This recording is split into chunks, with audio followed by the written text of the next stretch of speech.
A cream-colored envelope rested on the kitchen counter, thick and weighty, as if it held a vow carved in stone. It wasn't an invitation to a wedding, though its presence felt just as momentous. Inside were divorce papers, crisp and cutting, tucked beneath a teacup like she hoped I'd overlook them. When I pulled the pages free, her eyes didn't waver.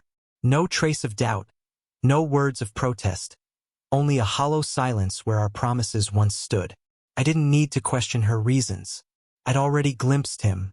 His shallow swagger, gaze as vacant as his dreams, palms too soft for real labor. He was the type who coasted on charisma and others' hard work, the kind I used to guard her against. When I asked about him just once, she brushed it off, calling him a friend. Her laugh came sharp and fleeting, branding me insecure, overly suspicious. Classic misdirection. I didn't press further, letting her believe I was convinced. But the night I caught his message, late again, swing by, was when nothing remained. I ceased being her husband and became a shadow in my own existence. I hadn't always been this way. Once I was tender, the man who rose early to brew her tea before her teaching job. I constructed a garden shed for her because she said sunflowers brought summer to her soul. Together we built a life. 2 vehicles, a house, a branding firm from scratch. She won over clients. I shaped strategies. By the second year, we were pulling in 6 figures, a vision we'd woven as one. But somewhere in the rush of triumph, I stopped being her everything. He was the excitement, a flicker cloaked in disorder, a bartender strumming chords with no path forward.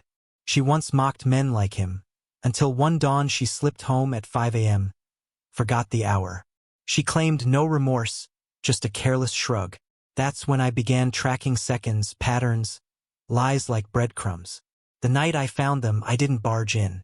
I stood across the road, watching her silhouette glide behind his drapes, her form exposed. I didn't yell or shatter. I etched the scene in my mind, returned home, and created a document labeled departure blueprint. I stopped asking where she was. Silently, I removed my name from our company records, redirected client agreements to my new LLC, and locked in our top client, Sterling and Vale, with a fresh contract. She didn't catch on, too lost in her late-night meetings. I installed software to monitor her keystrokes, read her texts, saw her share our accounts, our plans, my habits with him. He angled to join our next project rollout, and she assured him I'd step back, that he'd replace me. Bold move. She didn't sense the earth moving under her feet. 3 months later, I told her I was flying to Boston for a client meeting. She barely looked up from her screen. "Safe travels," she muttered. I smiled. Boston wasn't my destination. I reserved a hotel penthouse in town, bought her favorite Chardonnay, and booked a table at the bistro where I'd once asked for her hand. I called it an anniversary surprise. She agreed to come. Naturally, guilt is a perfect disguise.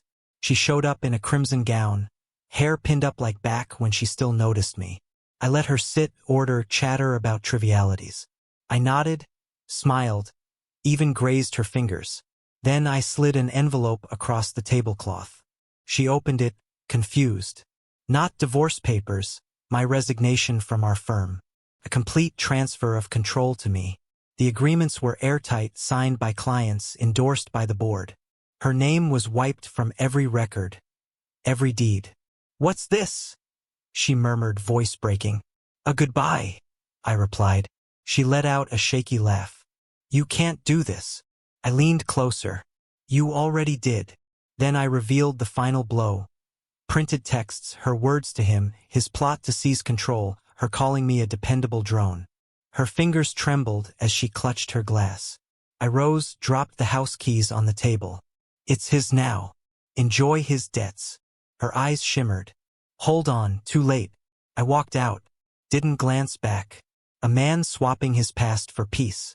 He messaged me the next day, some flimsy threat about legal action. I sent him the confidentiality clause he'd signed when we launched the business. Violation of trust, years of legal snares, enough to bury him in costs. He fell silent.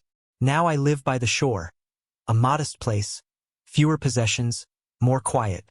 Sometimes I think of the sunflowers she stopped caring for. They faded while she was working late. That was her first betrayal, subtle but stark. Love doesn't abandon what it cherishes. She did. I didn't.